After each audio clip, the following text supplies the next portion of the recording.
U svetu sporta, linija između večne slave i tragičnog neuspeha je neverovatno tanka. Ovo su priče o trenucima kada je pobjeda bila na dohvat ruke, ali je ipak izmakla. U finalu Olimpijskih igara 2004. godine američki strelac Matthew Emmons imao je ogromnu prednost. Trebao mu je samo prosječan posljednji hitac za zlato, ali u trenutku neverovatne dekoncentracije pogodio je metu drugog takmičara, dobio 0 poena i ostao bez medalje. Decenijama ranije, 1950. godine, Brazil je bio domaćin svjetskog prvenstva u fudbalu.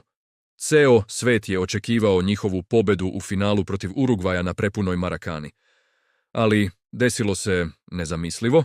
Urugvaj je pobedio sa 2:1, a poraz, poznat kao Maracanazo, ostao je večni ožiljak na duši brazilske nacije. Ovi momenti nas podsjećaju da u sportu ništa nije zagarantovano do samog kraja.